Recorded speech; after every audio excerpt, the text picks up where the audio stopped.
Jadi Teman Pro 2 spesial 1 jam ke depan kita bakal ngobrol-ngobrol bersama dengan Dokter Meliana ya, panggilannya Dokter Meli. Oke. Malam hari ini kita harus membahas ibu hamil dan juga hipertensi, katanya apa nih? Mungkin juga ini tuh sangat penting bagi kehidupan anak muda gitu ya. Dan mungkin dari efeknya juga boleh, atau mungkin kasih definisinya dulu dari Dokter Meliana juga boleh. Jadi kayak gimana nih dokter? Jadi sebenarnya menurut saya itu hipertensi dalam kehamilan ini kurang lebih 8-10% dalam kehamilan itu mengalami hipertensi. Namun banyak pasangan muda ini tidak memahami, jadi dia baru memeriksakan setelah tensinya cukup tinggi. Jadi kita terlambat untuk memeriksa. Sebenarnya hipertensi sendiri itu bagaimana sih? Jadi apabila tensi kita biasanya orang normal itu sekitar di 120/80, bila hipertensi itu di atas 140/100. Jadi hipertensi sendiri itu dibedakan menjadi 2, yaitu hipertensi yang timbul waktu masa kehamilan dan hipertensi yang timbul sebelum masa kehamilan. Jadi hipertensi yang timbul sewaktu masa kehamilan, biasanya hipertensi itu cenderung akan menghilang setelah 3 bulan postpartum. Kalau yang sebelum masa kehamilan dia sudah mengalami hipertensi, dia akan menetap sampai setelah masa kehamilan.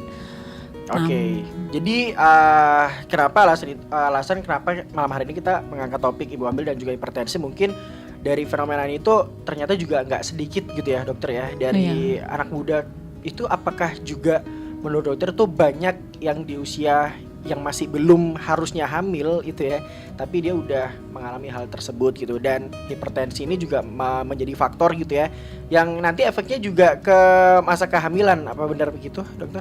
Iya, jadi karena di zaman sekarang ini banyak pola hidup yang kita serba makan junk food itu enak, terus kurang olahraga sehingga obesitas makin meningkat. Akibatnya penyakit hipertensi ini lebih sering mengenai pada usia muda dibandingkan dengan zaman dulu yang pola hidupnya jauh lebih sehat. Oke, jadi nggak mandang usia juga ya. Hipertensi ini juga bisa menyerang anak muda ini ya. Kalau misal bisa diperkirakan usianya itu, anak muda itu usia berapa yang mungkin bisa terkena hipertensi kayak gini dokter?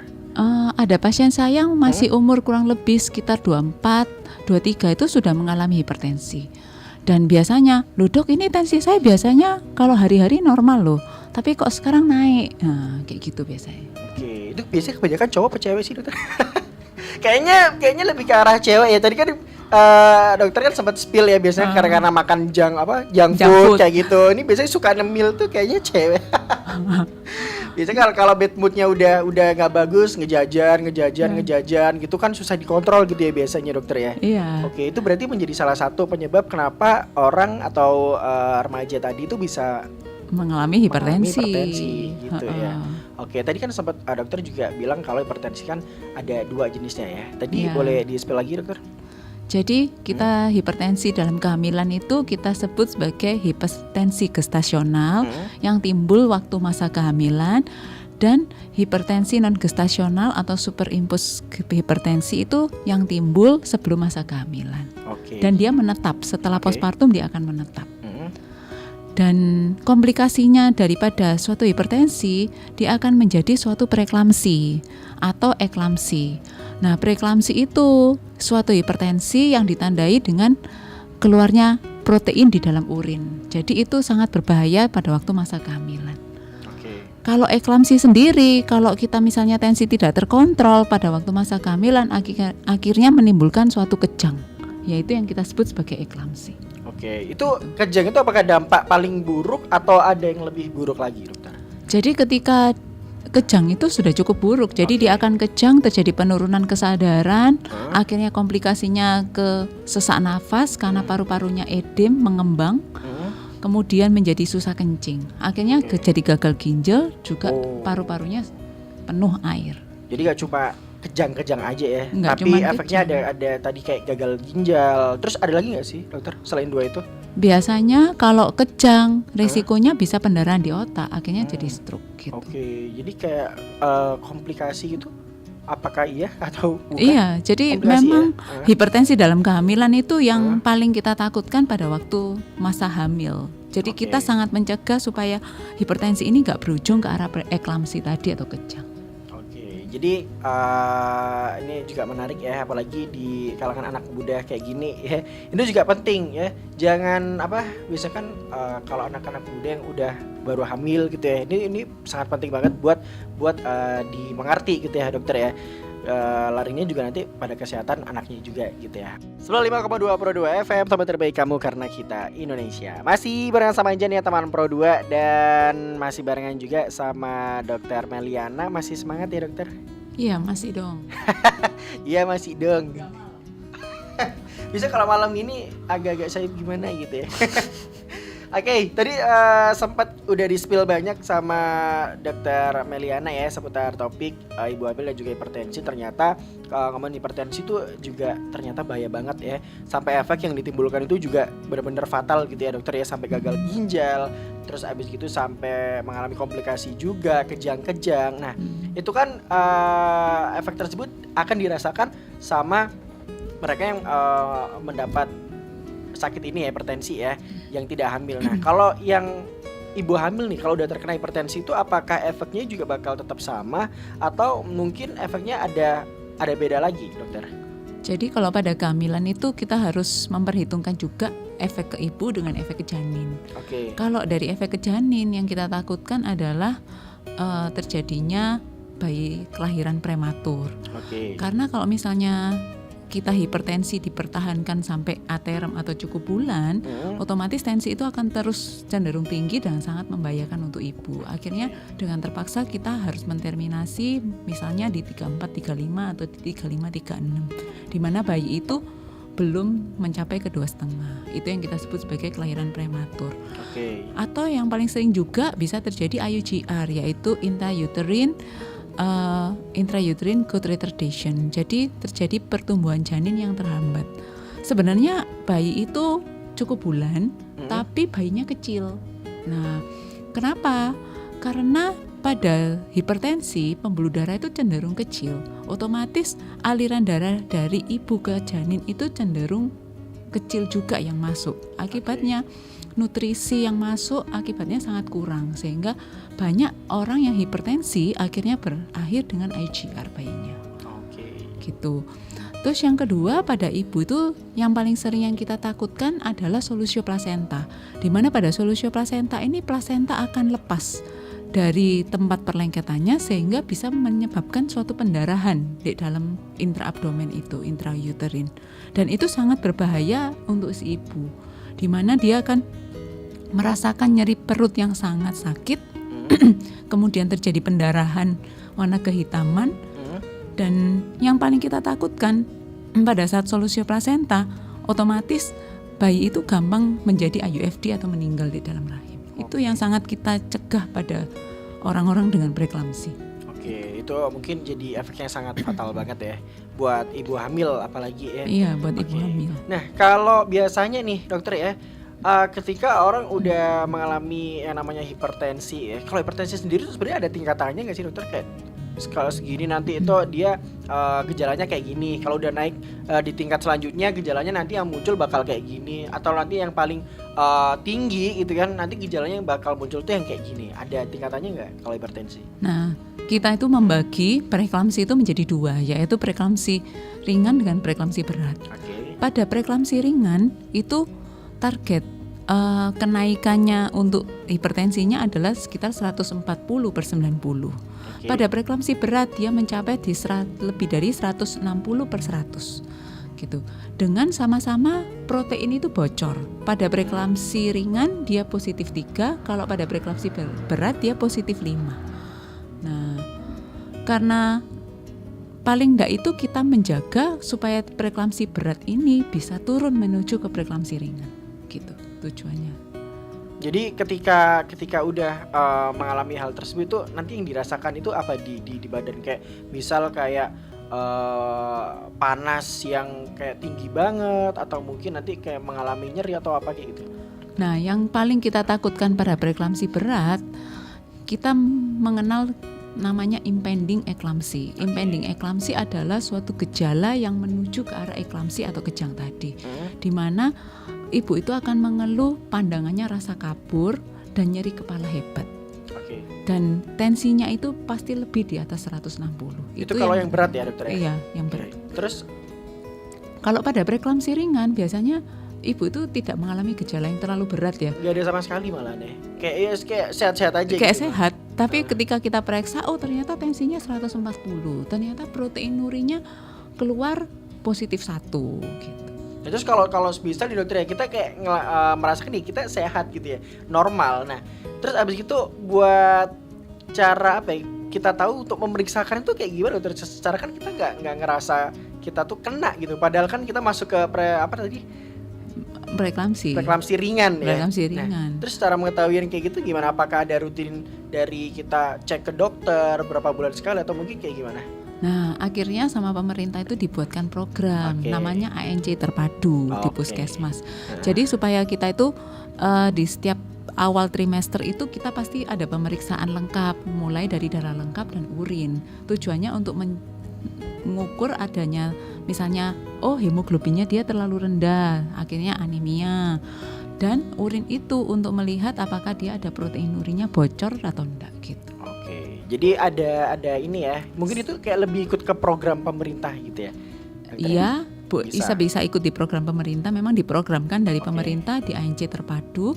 Dan kalau kita di rumah sakit, kalau ibu itu sering kontrol konsultasi, otomatis kita akan tensinya tinggi, jadi kita bisa mengarahkan. Oke, jadi ya kalau bisa sering-sering konsultasi berarti ya, jangan sampai masuk ke tahap yang berat tadi gitu ya. Oke, nomor 2. Nah, kalau udah kayak gitu ya dokter ya, ini misal nih buat yang udah terkena gitu ya hipertensi yang mungkin sampai tahap yang berat gitu ya, apa yang harus mereka lakukan gitu dokter? Nah, kalau sudah masuk di preeklamsi berat, otomatis ya kita harus mengurangi makanan yang garam, yang asin.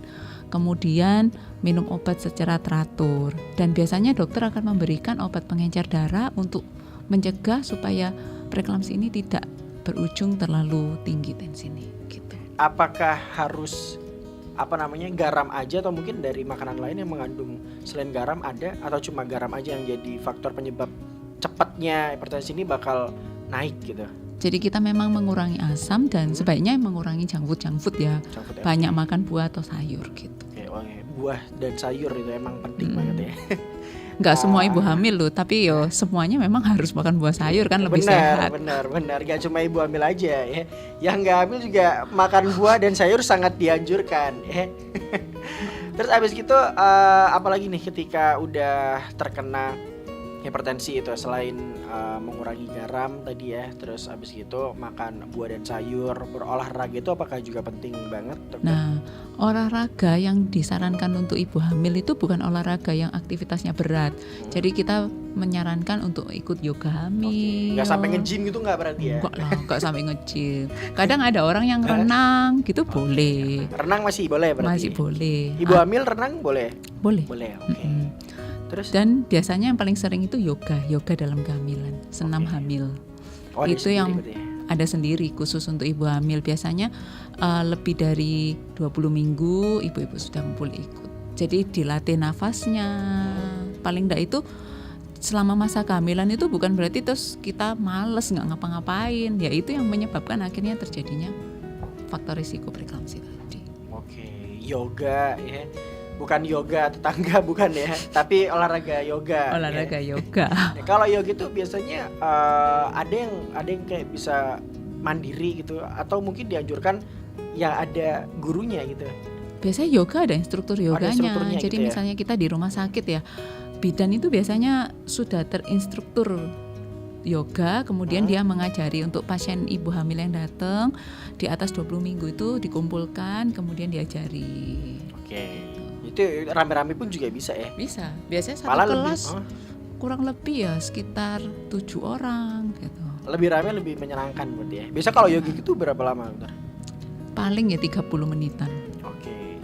Kalau dari yoga sendiri yang manfaatnya dari ibu hamil itu biasanya apa? Kayak misal kayak nggak usah yoga deh, yang coba cara lainnya gitu ya. Mungkin ada yang nggak suka yoga gitu. Senam hamil tapi mirip mirip sama yoga juga. Mirip-mirip dengan yoga. Kan dia nggak high impact soalnya kalau pada ibu hamil. Lebih lebih mengaruh yang mana, yoga atau olahraga lainnya dokter?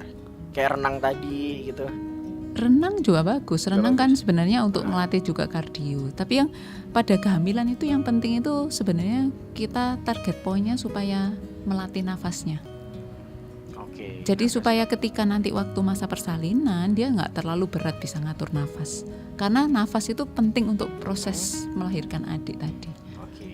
Jadi itu tadi yang ketika orang udah kena reklamasi tadi ya, itu yang dianjurkan adalah olahraga, terus habis gitu ikut yoga yang udah hamil. Kalau misal kita belum terkena nih, benar-benar masih bersih gitu ya, pola hidup sehat yang harus dijaga terus menerus itu yang kayak gimana dokter, supaya benar-benar kita tuh terjauh dari yang namanya hipertensi ini tadi atau reklamasi ini tadi.